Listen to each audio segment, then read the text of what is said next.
All right, I think we'll get going. Yeah, first and foremost, thank you for joining me this evening.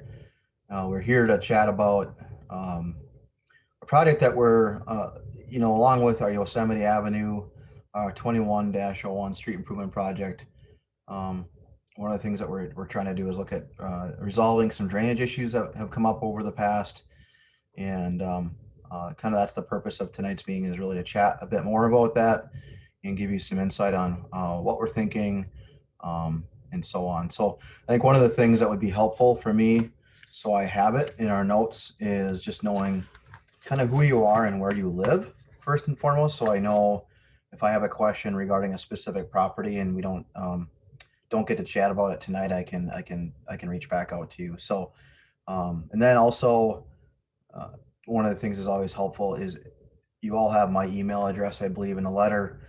If you could email me any of your contact information. So if I do need to get a hold of you quickly, whether it's through email or phone or whatever is best for you, that's also helpful too. So um, anyway, again, my name is Jesse Carlson. I'm the Water Resources Manager with the City of Savage.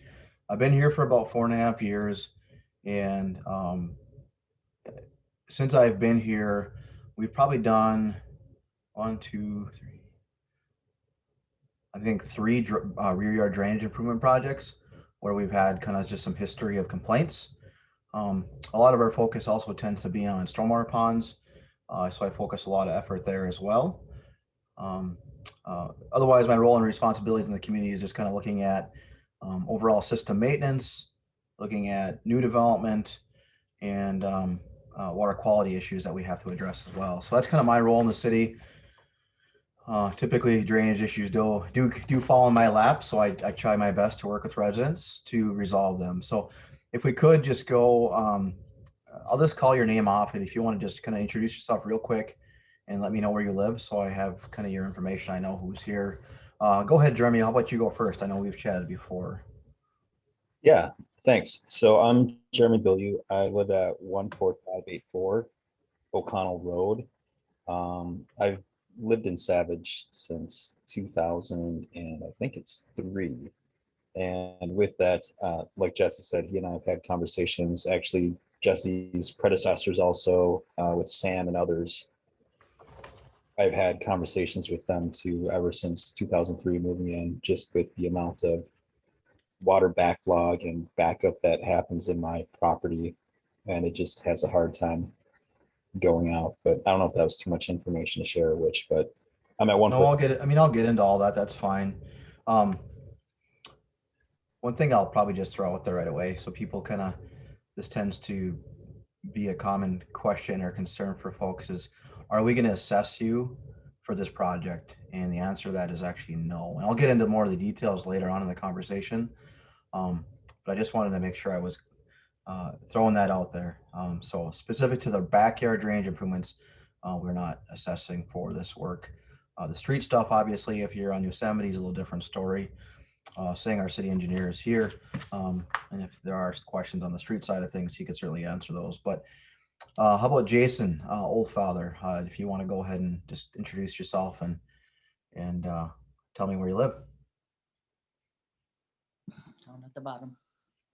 Down at the bottom. Yeah, Jason Oldfather. I've lived here since September of '94. 14561 Yosemite. 6-1. Thank you, Jason. That year since you lived here is also helpful. It kind of helps me gain some insight.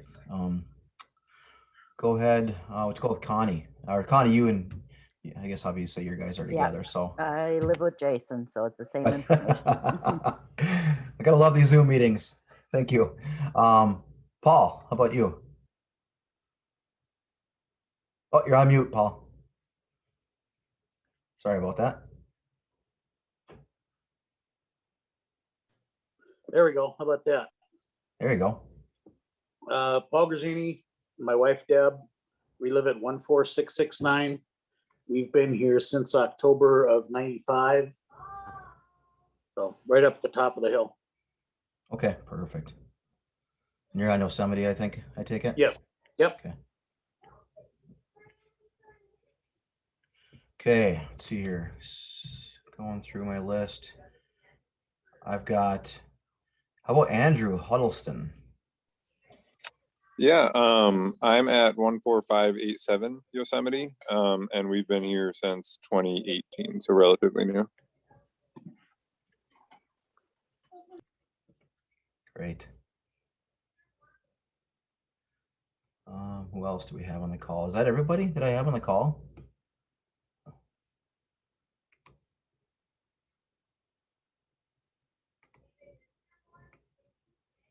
I think it is.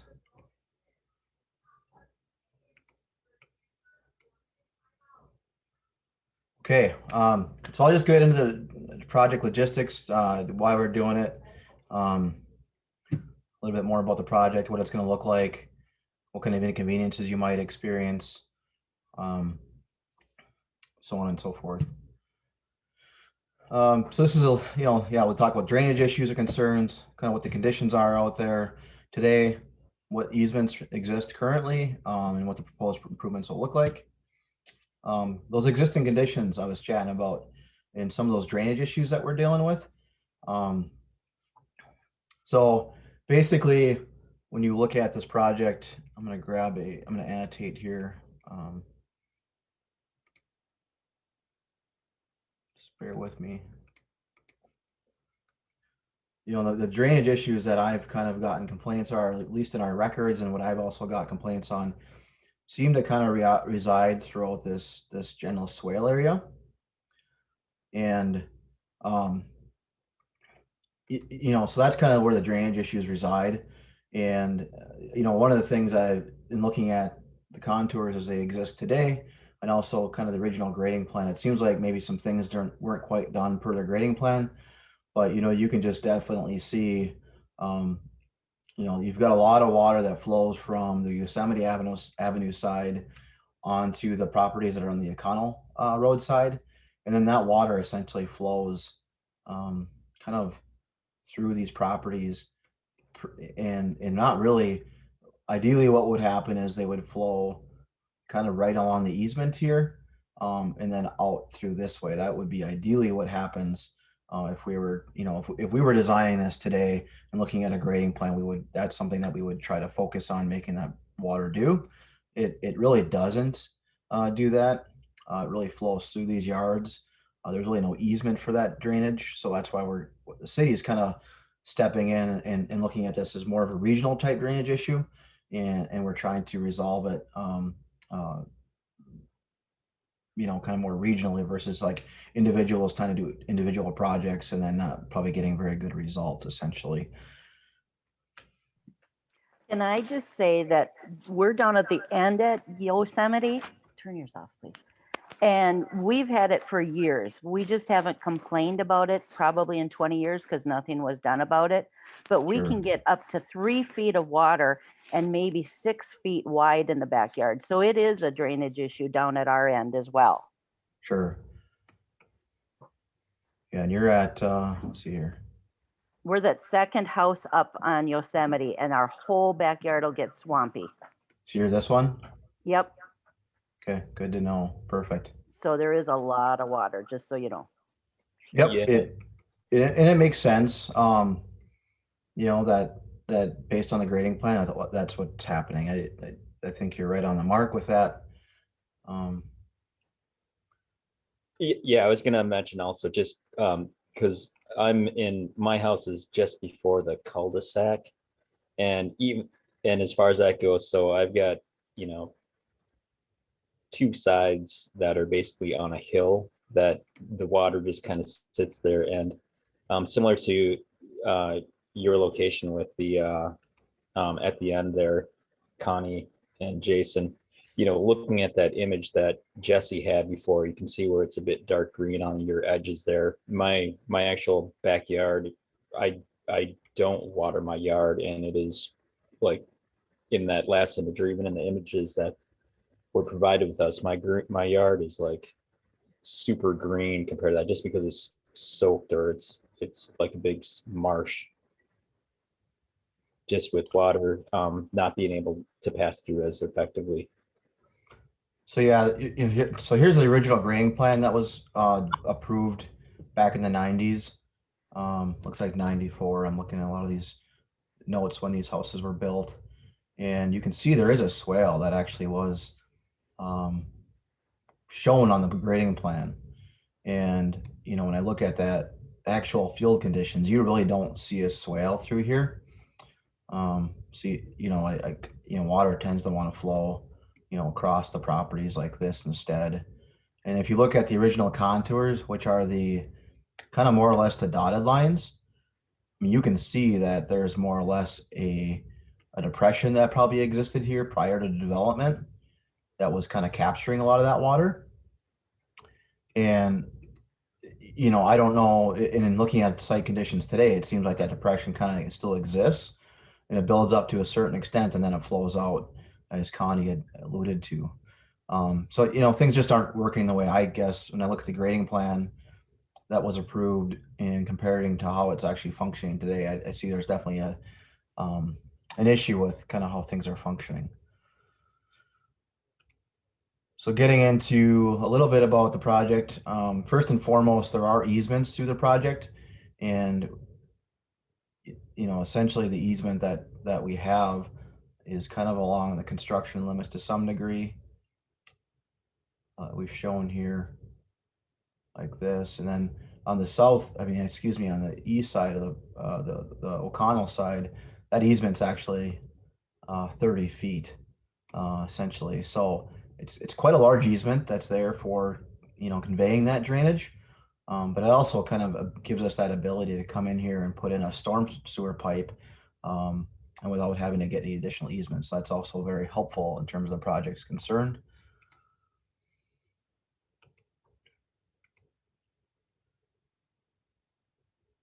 So this kind of gives you a close up too for the folks on the other side that we'll be doing, which I don't know if there's anybody on the call that's on this side of the world, but we're also doing some improvements over here as well. And you can again see our easements that kind of exist on here. Basically the easements are these gray lines. You can see you've got easements between the property boundaries, as you can kind of see there. And then also you've got easements in the backyard, and it's there for the purpose of conveying drainage. Essentially, in situations like this, it also gives us that ability to go in and install some additional infrastructure where we're having drainage issues too. So it's kind of nice to have that. So a bit about the project. Again, this is, Jeremy, this is your property.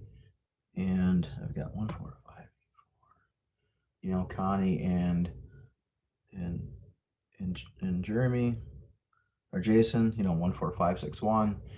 But anyway, we're going to be coming in. There's bushes in the back of your property, Connie and Jason, which we actually have called out replacing those bushes in the backyard. They're dogwood bushes, I believe. I don't know if you guys installed them or the neighbor did, but they will be removed as a part of the. Say again? The original builders put it there, and that was not us. Okay. Yeah, the So people we do have behind them us. called out for replacement. That's at least the plan at this point in time. I did speak with the neighbor at 14554 this fall when I was looking at the project, and I think he liked that screening there. So I just typically when we remove that stuff, we just replace it because it's a lot easier than trying to argue about certain things like that. We are removing trees along the corridor.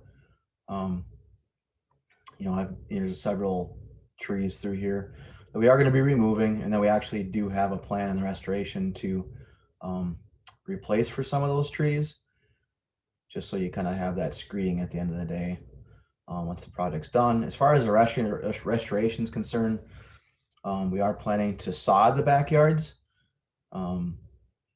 So the one thing that we typically ask then in residents is, we'll do kind of like the initial installation, the initial watering, but thereafter, any watering to get the sod established, we would ask the residents do that.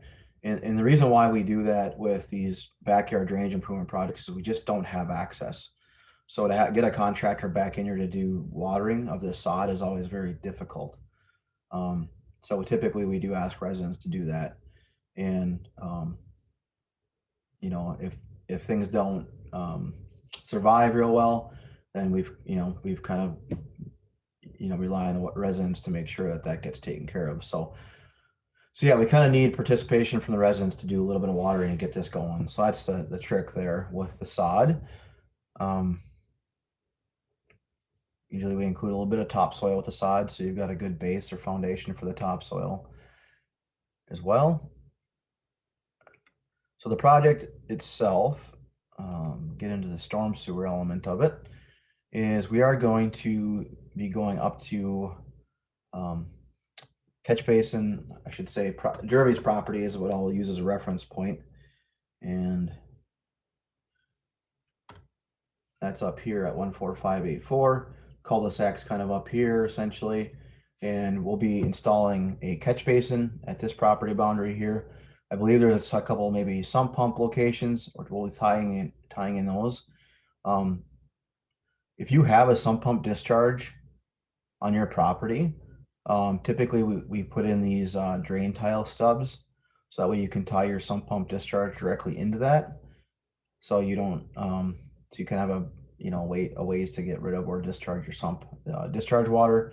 So I'm not sure if you guys have those. It'd be nice to know if you have them. Jeremy, Jason, Andrew, if you guys have sump pump discharges that you'd need to tie into any of these drain tile stubs, but if you do, please let me know. This is And- Jason. No, I Oh, have a sump pump, but yeah, it'd be too long of a run for me to trench something down there. where does yours discharge at, Jason? You're Are good. you on this side? Right on that side, yeah. Because we could always take the drain tile stub and put it here. So that way, if you run your drain tile line, whether you trench it in or not, at least there'll be a availability for you to tie into it at that location. So it's one of those things that, if we're able to talk about some of these issues during construction or even before, we can kind of relocate these stubs to better accommodate future needs. Well, and So this is that's- easy. That spot would work for us as well, because I'm at 14587. Okay. We don't have that right now, but we plan on putting one in. So having a stub there would help as well. Okay, so we could put one off this way, on your property as well, or work around it. You must have a shed or something back here, I take it. No, that might be the place that, Oh, play set, okay. So we just want to, work around stuff like that if we can. Yeah, That's and then- something that I'll just make a note of. Yep, and then I was gonna mention for my property, then also with 14572 with Matt and Jenny's. We basically have our sump pumps going into the front yard because, yeah, even if there was the discharge like you have there, Jesse, similar to what Jason was mentioning, for us, it would be like a 60-foot run of a sump pump hose to get to the back, to get that far in the backyard. And then just with our current status, we just figured it's easier to just water the front or have the sump pumps go into the front yard instead, because otherwise the backyard are way too wet. Yeah, just keep in mind, we want to, I know you're going uphill, so it doesn't make sense to pump uphill necessarily in Yeah, your situation. So that does make sense. Just keep in mind, is, our code doesn't want you discharging some pump water right at the curb edge, just because it creates kind of a nuisance condition Oh, yeah, in we the don't- street. yeah, we don't have it go into the into the edge, but it's still in, like what's called a few feet away from the house. Because if you're to look at the property line between my house and 14572, that's basically where both of our sump pumps are at. Okay. So mine's on the one, on the left side of my house, and Matt's is on the right side of his house. So Okay. yeah. Yeah, and that's one of those things where, we'll be doing O'Connell in the future years at some point. I don't know the exact year. And, if it makes sense, we might be able to tie some of that in. It's something that we'd have to look at. But that's one of those things, if you don't, not discharging that frequently, it's probably not that big of an issue. We do have some residents where, it'll run in 15-minute conversation that I have with them, it'll run, 5 times. It's just crazy. Um, Sometimes it's because how they have their drainage set up and they can fix that. Um, it all depends on the situation and so forth. But in those situations, we do try to tie them into our system so we're not having a nuisance condition on the street. So just something to keep in mind, is we just want to try to resolve those. So yeah, we've got then from here we've got catch basin at this property boundary, kind of a catch basin right here, and the midway point on Matt's property. I've got a catch basin here, a catch basin here, and then we'll tie into the existing catch basin into the street. The pipe itself, we are proposing to be perforated, which that basically means it'll be a 12-inch perforated pipe in rock. So if there's some subsurface drainage issues where you've got water seeping out of this hillside, which is probably pretty likely, it'll help intercept some of that drainage and help resolve some of that too. And really, I think help eliminate some of those drainage issues or concerns that you're experiencing, Jeremy. So, we've used this in other projects and it does, it's pretty effective. The one thing I'm going to caution folks with is usually that first year that we do the project, sometimes it doesn't always look like it's working as effectively as it could be. And that sometimes it's just a combination of the ground needs to kind of, the sod that we installed needs to get established and the ground kind of needs to, kind of get to the point where it's the water is being intercepted by that perforated pipe. And so sometimes it does take a season just for things to kind of reestablish themselves and then function as we intend them. So just sometimes we have to exercise a bit of patience. Yeah, that's one of the projects I did. I got a phone call in the spring and said, nothing you did worked. Well, we talked it over, we gave it 6 months and it was working just fine. So it just takes a little bit of patience sometimes. So Jesse, with those catch basins or those pieces, is that where, like say with my yard or with Matt's and so forth, is that where the neighbors on the Yosemite side would be able to have their, or is that where you're able to have it where it pulls in their sump pump pieces in? Because like the houses that are on ours, basically, a lot of them basically have the pipes go right to the property edge and pump the water like almost into the yard when the pumps are going. Mm-hmm. So is that where theirs would be able to get put into that, into those sump sockets or whatever they were called? Yeah, so ideally I'd have a few more residents. Now the reason these people probably aren't here is they don't have an issue. You know Yeah, what I they're mean? the ones that are pumping the waters literally like right onto the edge of the property lines. So if they have sump lines that come down here, that's one of the things that we're going to have to try to get a better handle on is we're going to want to tie those in Yeah. so that, yeah, we don't have water that's kind of keeping that area saturated. So that's one thing I don't have good knowledge on is just where those existing sump lines come out. But it's one of those things where in the spring and, when we're doing the project, we can add these stubs in pretty easily. Once we kind of figure out where things are at a little bit more. It's just right now with frozen soil conditions, it's a little bit harder to verify some of the information. So that'll be an ongoing thing that I'll be working to get figured out, I guess. Okay. But yes, that's something that we can look at doing. I just need to kind of get it dialed in better. The other thing that we'll do, and I believe we have a note on here somewhere. I forget where it's at, but and maybe it's on the restoration sheet. Is this area in here that we're going to be restoring? The intent is to get that to drain to these catch basins so that water gets into these. So it's going to be a little tricky because again, we don't have like the grades tend to want to go this way and away from here. But we are going to want to try to the best of our ability to kind of drain water into these catch basins. to kind of intercept that so it's not flowing across the property. And so that's the other thing that we'll be doing as we kind of do the restoration and do the final grading is getting water to go into those catch basins so we can, you know, again, intercept and get the water to flow out of here. So I think that's kind of what we're planning on for this area. So I don't know if Jason, Jeremy, if you guys have any further questions or comments. I have a question. What about, so you mentioned the bushes, what about fences? Oh, thank you. Forgot to even talk about that. So yeah, we'll be replacing fences basically. We just found it's a lot easier if we just coordinate that and hire one contractor and take care of it. So, you know, most of the fences, I believe, I have to go back to the other sheet now.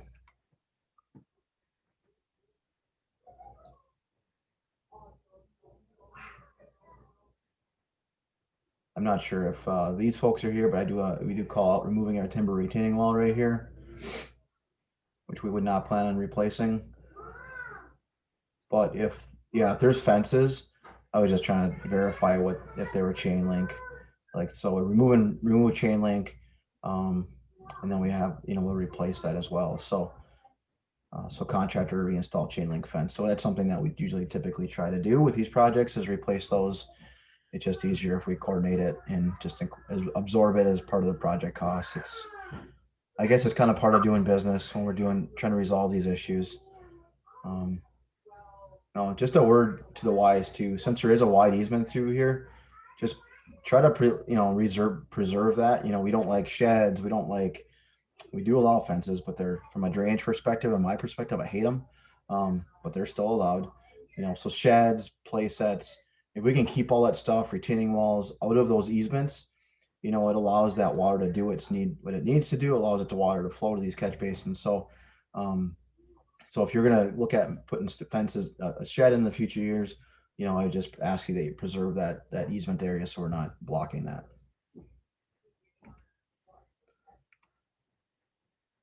So I'm going to jump over to the other area real quick. So if there's anybody here that's kind of listening in on the other area that we're looking at doing. So one of the things I'm going to do real quick here is so I can give you a little better perspective on where that's at.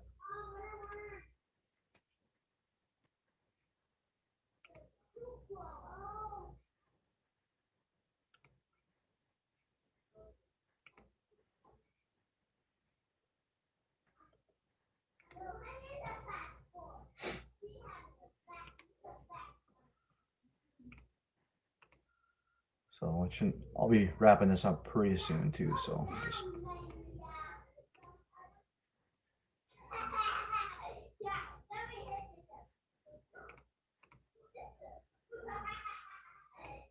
So yeah, essentially I think this gives a little better zoomed out version of what we're doing, but essentially, yeah, we're trying to resolve the drainage issues here. And we also have some drainage issues over in this area as well. So that's kind of the primary purpose of the project.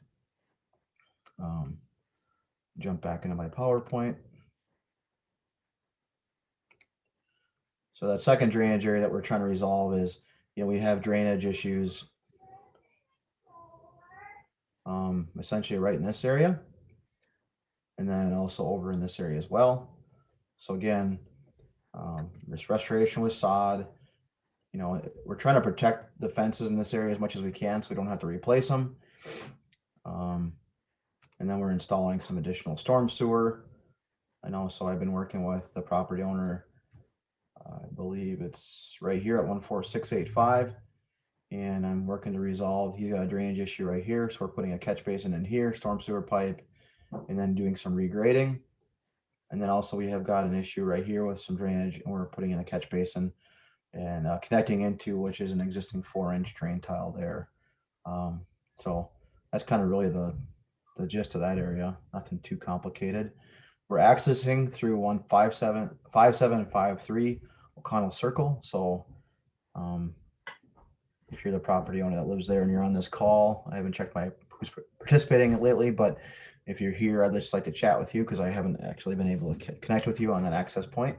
So that's something I need to kind of get dialed into as well. So, how will these changes affect you? Trees will get removed, but we do have some replacements shown.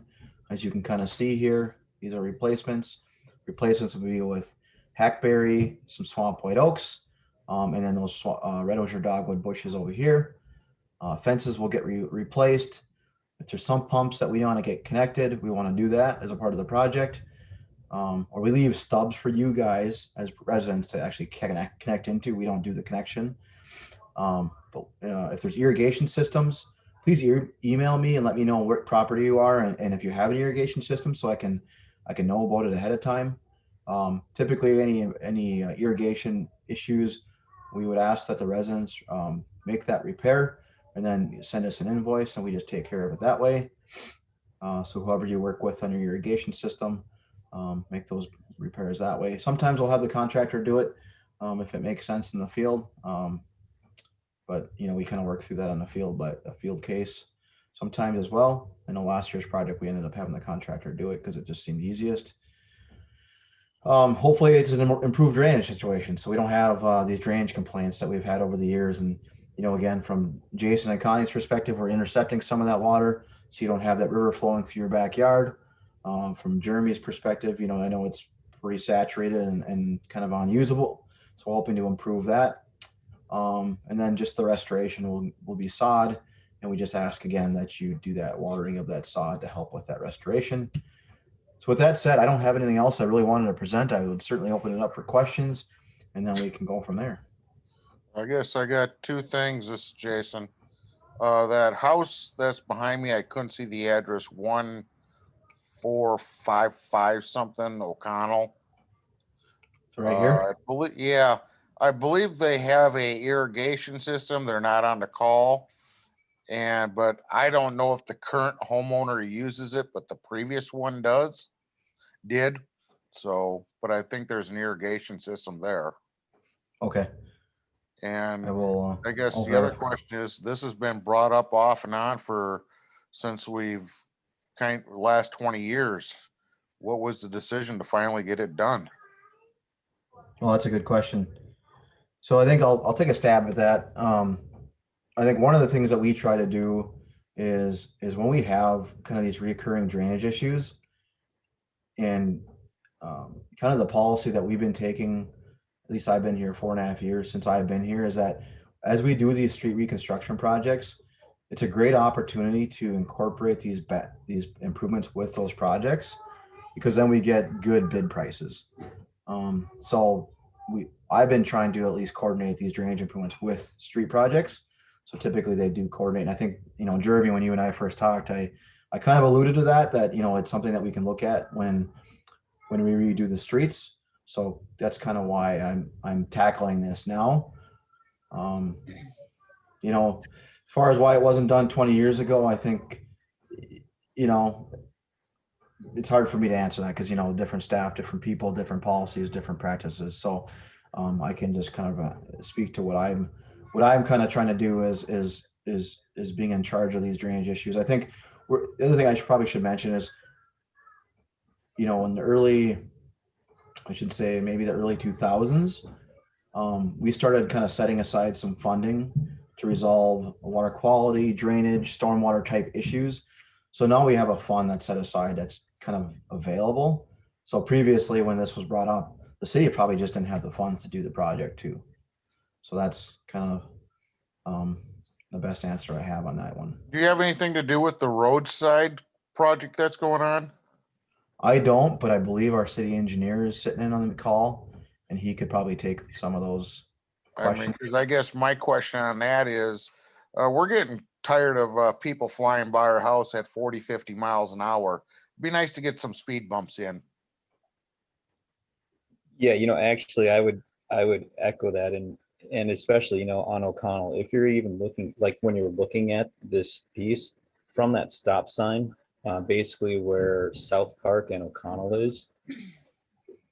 Yeah, to that point of what Jason's saying, I mean, before they get, a few houses past, when they're going past my house, they're going like 50 plus miles an hour on that, where Um, and then on top of that, my house is just before the cul-de-sac, and on that cul-de-sac where you see O'Connell Road, that's basically a hill or a high hill part that it's, granted, you shouldn't be going over, 30, 35, whatever miles per hour it is on the road to begin with. But that's kind of like almost a blind spot when you got people that are going through. And on top of that, as each of the different homeowners that live on, on this part of O'Connell Road is trying to pull into their driveway, you'll almost get rear-ended, honked at, and like cursed at because you're slowing down, trying to get into your driveway while somebody is, down the street a bit further, still, hammering down the road. Sure. Yeah, I don't know if you wanted to jump in and say anything about that saying. I don't deal with those issues, but um, Yeah, Yep. we just have a lot of little kids on our road that I'm worried about. We don't have any little kids, but they're all around us that are starting to move in and we're worried about them. Mhm. So good evening, and certainly my name is Saint Tom. I'm a city engineer here, and certainly thank you for sharing those concerns. The one thing is, I'm part of the traffic safety committee that we have here within the city, so we do evaluate some of the speeding issues and maybe safety concerns as well when residents do bring it up. The one thing is neighborhood speeding is a difficult issue and a difficult nut to crack in terms of how is the best way to deal with those, in particular in these neighborhoods.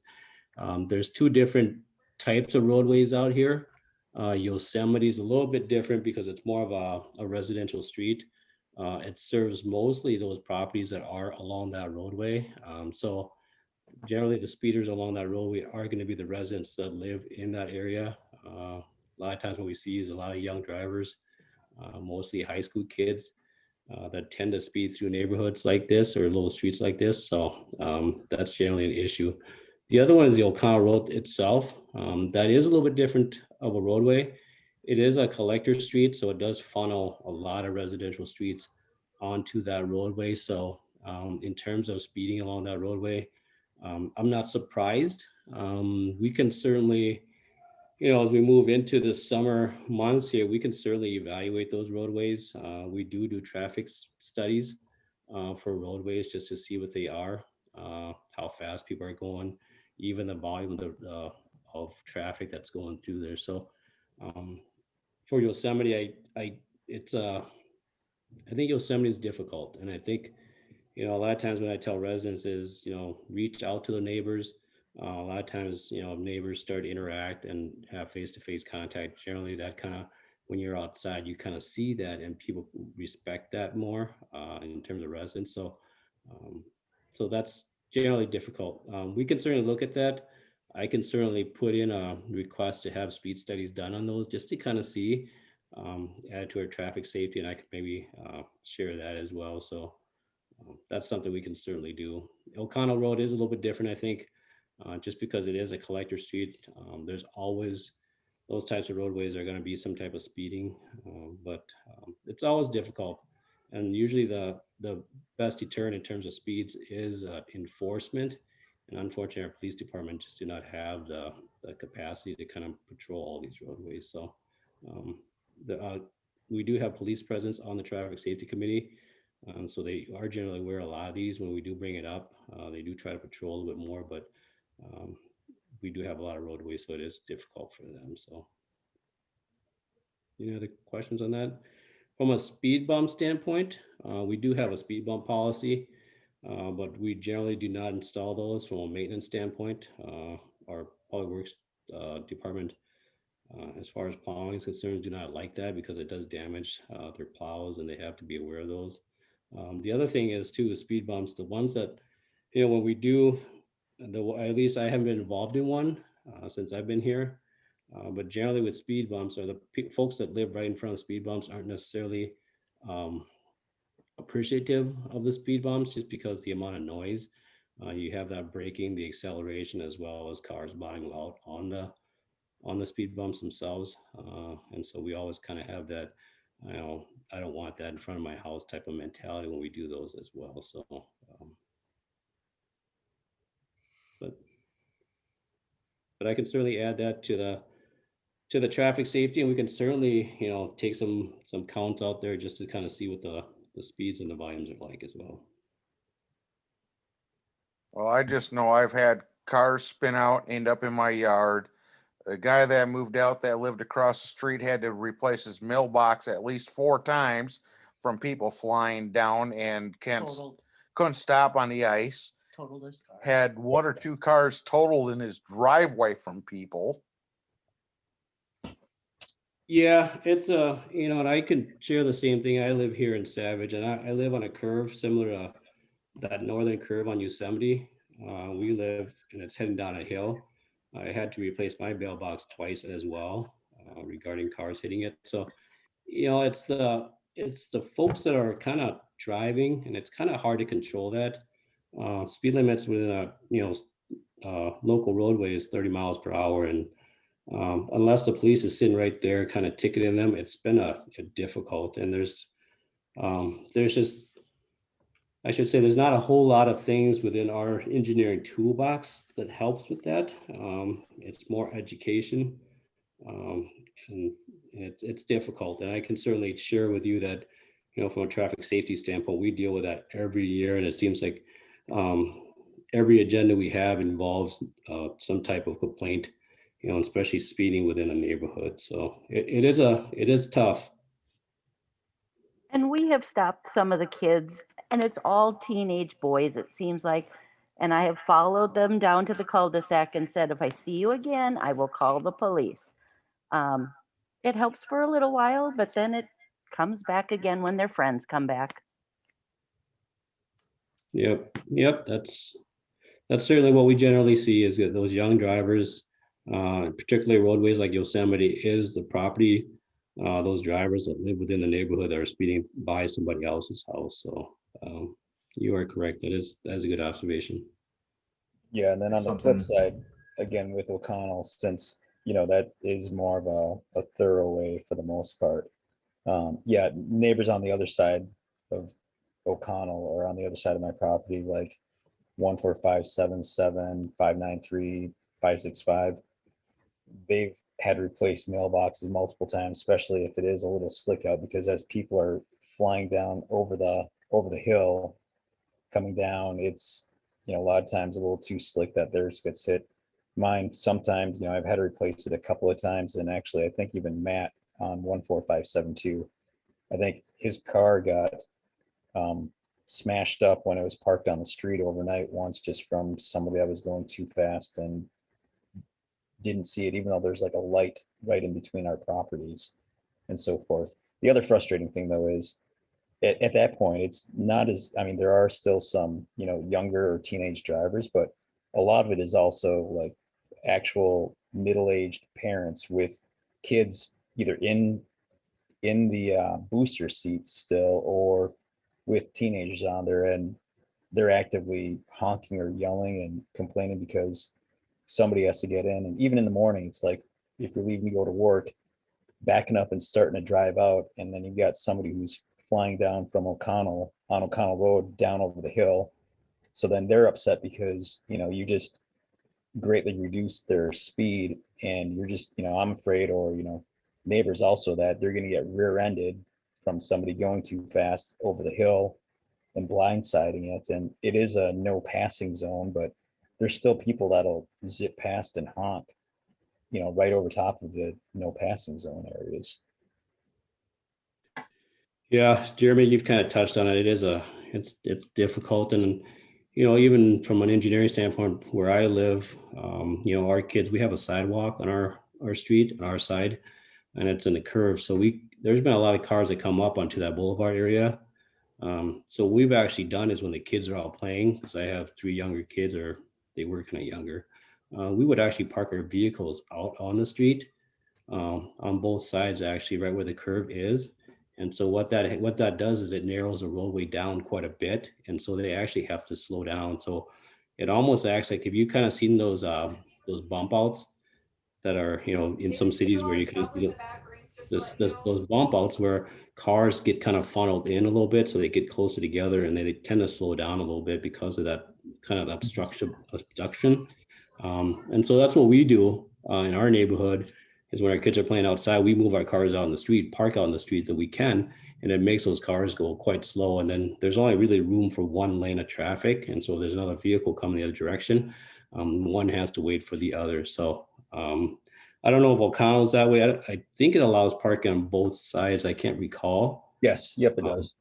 But that's something you can do. I know it's sacrificing your vehicle sometimes because someone might slam into it. But, for us, it's always kind of I'd rather sacrifice my vehicles. I've got insurance. I'd Yeah, rather we have my full kid coverage, get hit. so, yep. Yeah. So that's something you can certainly do.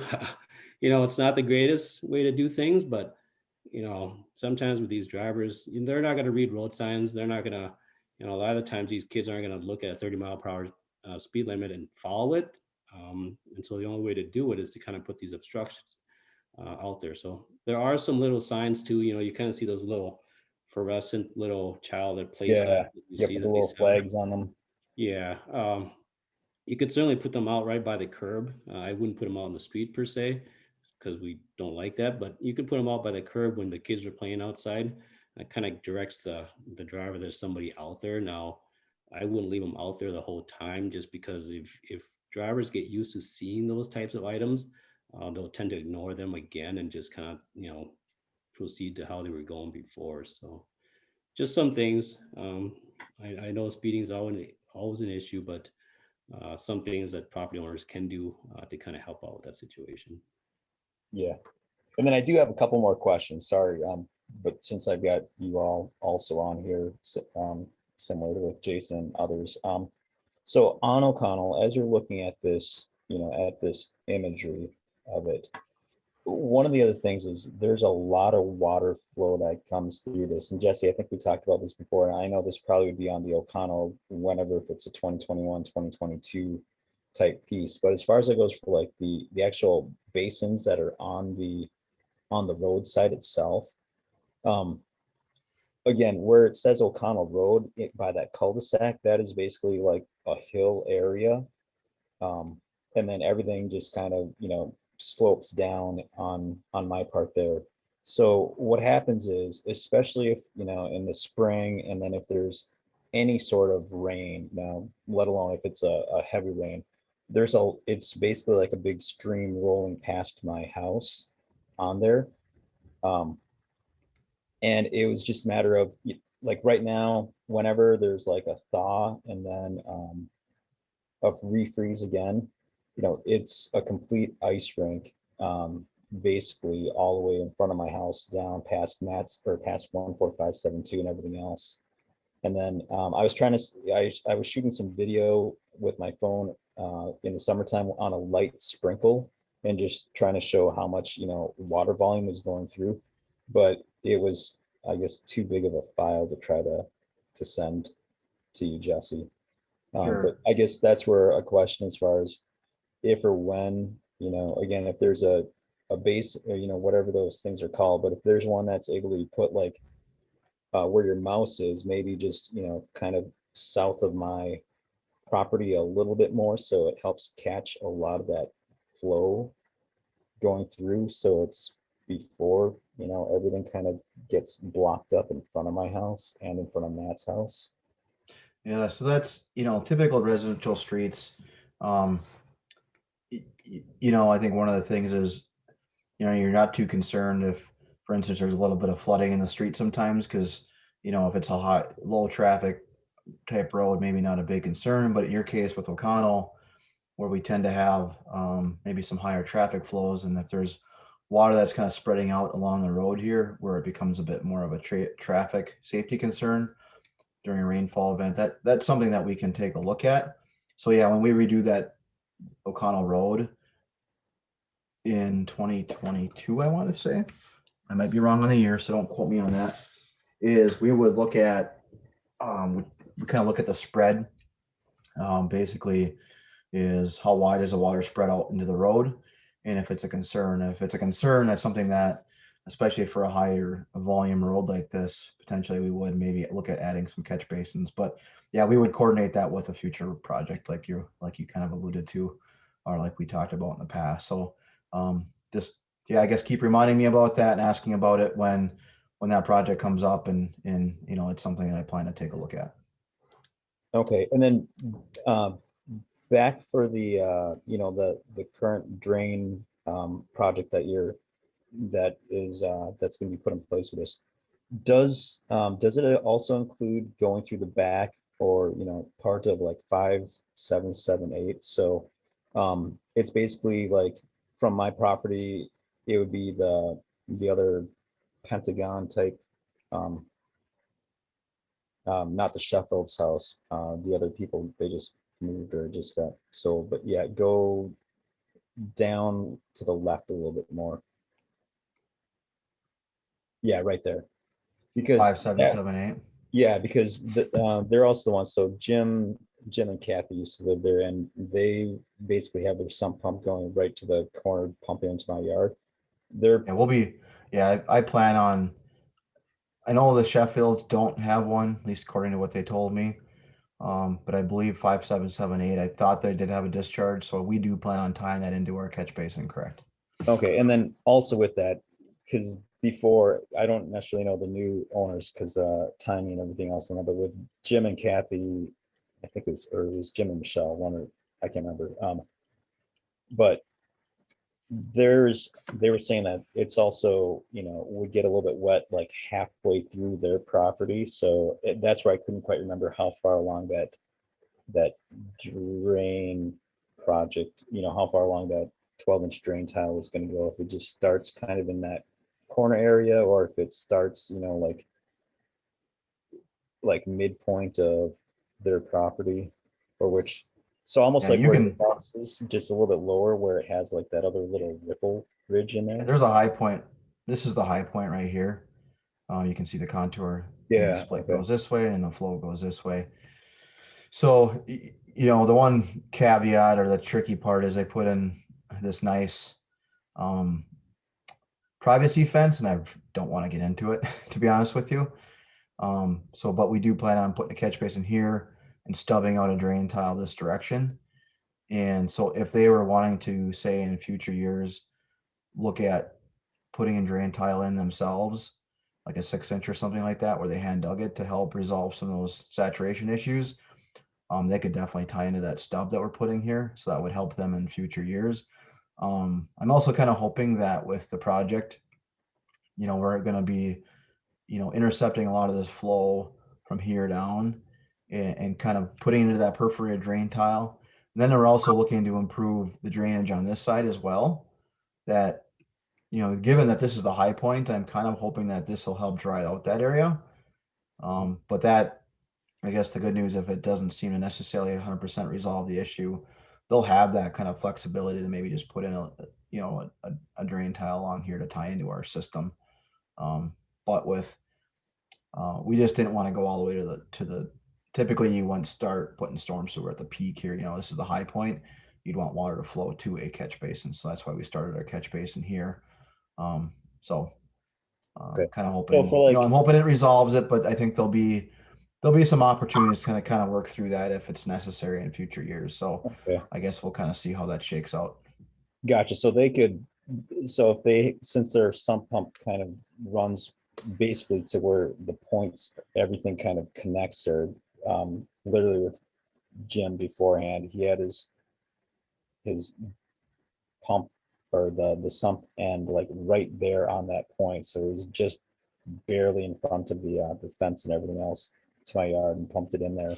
So they would be able to, say theoretically in a proactive way, do that and just have it where it ties into like one Yes. of Yep. those sump catches. And then same with like the house behind them. So like 14657, because where your mouse is like right now, they also kind of, if I remember right, I don't know if these owners or the ones before them, but like where the tree is, Yep. they put it underground, but they basically have the sump pump and also like the rain, the eaves and everything else all rolling in through it, and then having where it's all the way out, and then probably just like a couple feet away from the property line. Again, everything's underground, and then it just kind of exits or surfaces up right around there. So again, it's got high volume and high speed coming out, so it'll literally just dump,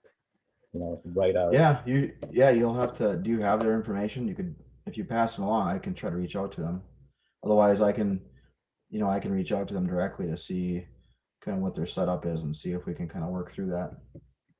Gotcha. Okay, yeah, the biggest thing is if there's the ability for them, for those two houses to somehow just have their drain like as close as possible, get into a basin, because otherwise, Yep, again, no, I get it. I think I've got that on my notes here, so we'll try to address that. okay. Well, I'm excited for all this to start up. What's the Good. timing on it? So yeah, it's one of those things that we're gonna be looking at spring construction. So I'd anticipate, construction starting on the overall project in the spring, so Mayish. When we get to the backyards, I can't say. We'll know more once we get a contractor on board and we get their schedule. Do we have I don't know, remember off the top of my head saying what the overall project completion date is? Yeah, I think we're looking at probably mid-September for a final completion, with end of August in terms of substantial. Sure. I think that mid-September is for the final restoration, which includes all the sod. Okay. So yeah, that's one of those, things that once we get a contractor on board and we get their schedule, I can communicate that to the residents and let you know better what the time frame will be. And then before we get into the backyards, typically I try to, give everybody a heads up. So if I have emails, like I requested in the beginning of the meeting, I can just shoot a quick email off and say, hey, we're gonna be there next week, or and that way people can be ready for it. Okay. Thanks, Jesse, for getting this all rolling for us. We appreciate it.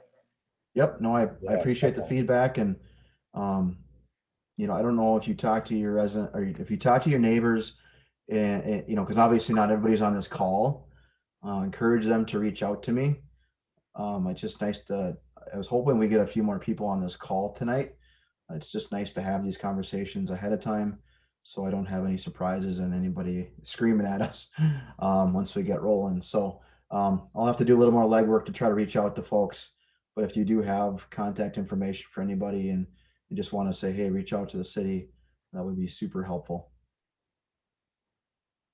Cool. Jesse, did Matt or Jenny talk with you at all? Yeah, Matt Jentz, your neighbor. Yeah. Yeah, he hasn't spoken with me recently. Um, but I do have his email address, so I'll just kind of reach out to him. I kind of thought he would be on this call, but I'll reach back out to him and see if he's got any thoughts or opinions on it. So I know he was. I told him that we'd be doing it this next year, and he got pretty excited about it too. So. Yeah. Cool. Okay, well, it's 8 o'clock. I've taken up enough of everybody's time for the evening. So unless you have any further questions, I'd say we probably we cover our I do bases. have one And more before you sign off. Sure, About yep. the fences again. So Okay, are you sure. only going to be replacing the fences that are in the easement? Like, and what I mean by that is, so like my fence is in the easement and it was there when I bought the house. So like, are you only going to be replacing that segment, or are you replacing the whole fence to match? What kind of fence do you have? It's You're chain at link. chain link, and you're at 14587. Is that correct? Or 14586. 8-7. You were on the right one. Yeah. I wrote it down. Oh, I got you now. Okay. So you've got. Let me look at the plans real quick here. I can't remember what we called out for on your property specifically.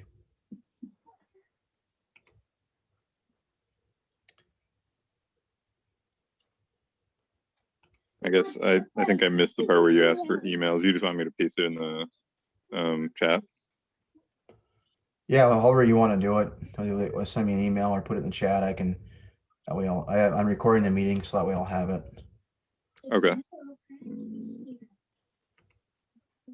Yeah, that's a good question, Andrew, because similar to speaking, because like with Matt's fence and my fence, I don't know how different they are compared to others. It is chain link, but it's like 4x4 with chain link on top of it versus like metal. Yeah, that's what mine is too. It's the 4x4 chain link. Gotcha. Yeah, I mean, looking at your property is, you've got just fence this, this is kind of your you kind of got a smaller Yep. segment through here. So anything that we would be removing for the project, we would be replacing. So then we'll tie into whatever existing fence you have that goes up your property boundaries. So we would just remove this section here likely, and then replace this new section, and then it would just tie into the existing. So that's kind of how we I do guess it. a follow-up question then, it probably depends on when you get the contractor. Is there an option to work with the contractor to like replace the whole fence, and then like the city covers the part that was ripped out and I cover the part that the other part? Because my fence is kind of old. Okay, sure, gotcha. Yeah, I mean, it's kind of a challenge sometimes to, it's one of those things that we typically try to work with folks on that as best we can. Sometimes you might be best just to hire somebody to do the remainder, and then we just take care of our end. Okay.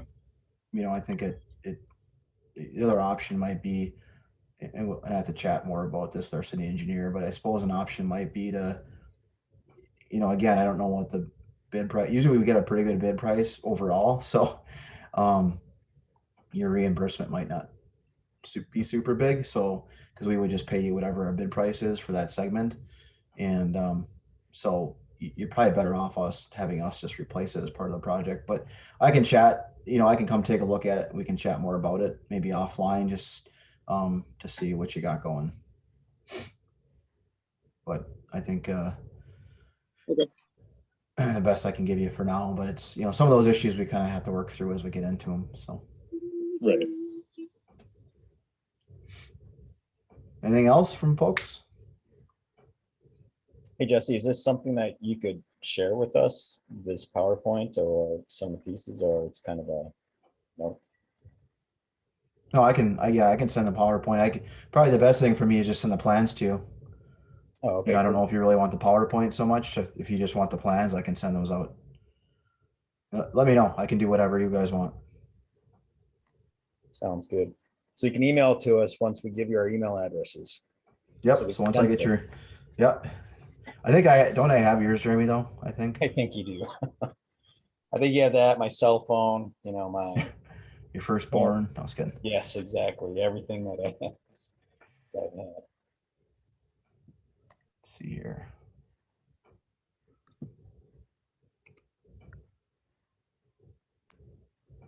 I'm gonna stop sharing and I'll just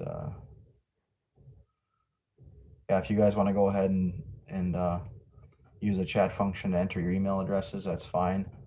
That'll work. Or send me an email, whatever you prefer. Where is the chat function on here? I was gonna say I don't see the chat either. I wonder if you know used what to I do didn't. that, but We may I have don't- disabled that potentially. Okay.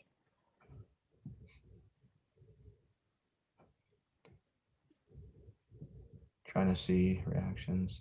Yeah, I'm not seeing it either. I bet you we disabled that. So, let's see here. So if you want to, do you have my email address? Yes. Just Yep. jcarlson@cityofsavage.com. So that's again, jcarlson@cityofsavage.com. You can just send me an email and I'll have your information that way. Okay, awesome. Sounds good. Thanks a lot, Jesse.